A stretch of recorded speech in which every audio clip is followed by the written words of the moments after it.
Hi, I'm Paul Ferranby, aka IncrediPaul, and welcome to 6 Minute Saturdays.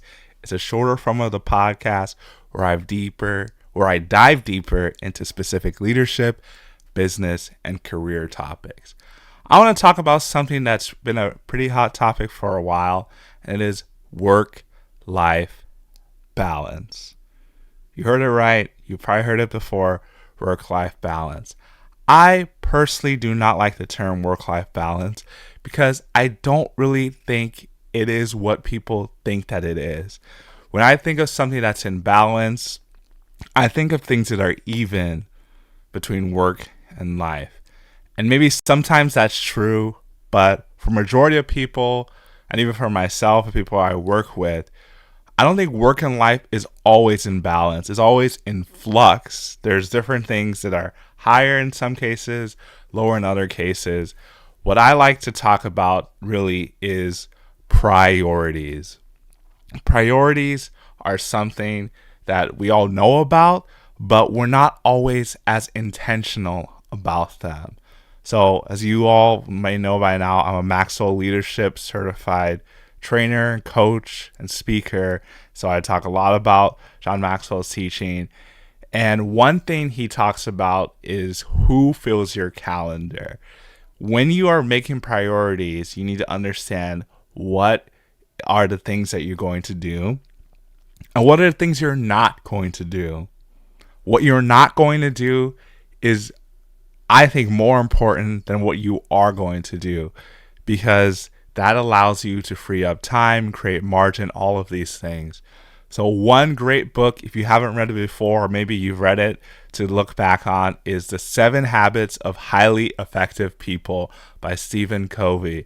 It is a phenomenal leadership book, really life book. I think even if you don't consider yourself a leader, which I've talked about before, leadership is influence.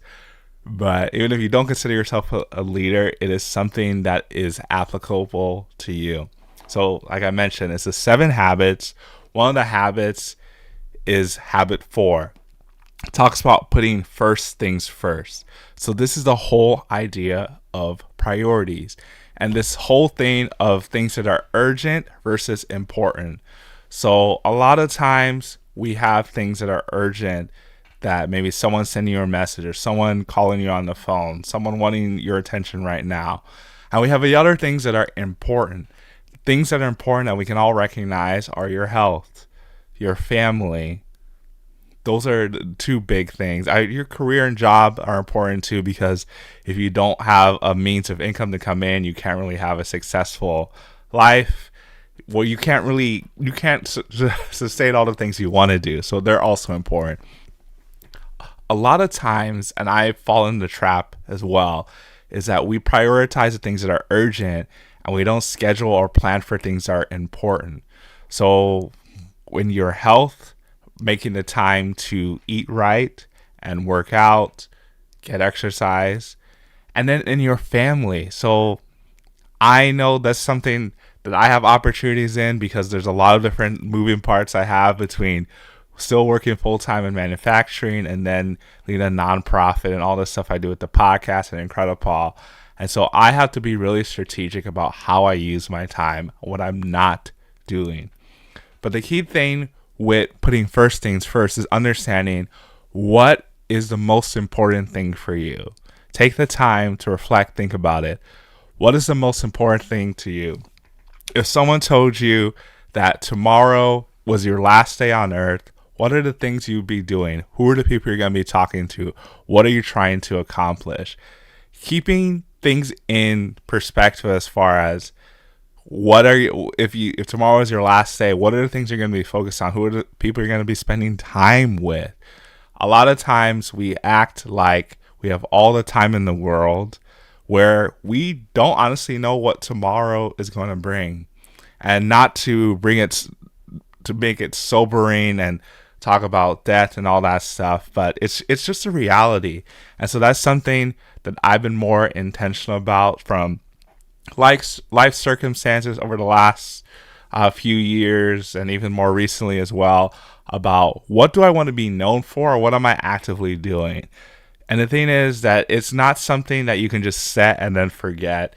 because priorities can shift. So like for me personally, before I was married, I was gung-ho on working, climbing the ladder, doing stuff with IncrediPaul. And then I got married and had to reprioritize, refocus time between my wife and just family in general, because I'm not around a lot of family. So I have to be really intentional about going to see them and making time for them. So think about what you want your priorities to be and talk to someone. It doesn't necessarily have to be a coach. Definitely I can be of service if you need coaching in that realm, leadership coaching, life coaching. But it could be a friend, it could even be a coworker, but someone that you trust that can kind of talk you through it. I definitely recommend a mentor. If you don't have a mentor, you can talk through how you can find someone that would be willing to mentor you. But think about that. And there's this whole framework about the priorities, about what is things that you have to do, required, what gives you the greatest return for it, and the greatest reward. So I don't have time to get into that, so I briefly shared about that. Maybe I'll share about it in a future episode about the required return and reward. But be patient with yourself, be intentional, work on the priorities, and the balance between work and life will take care of itself.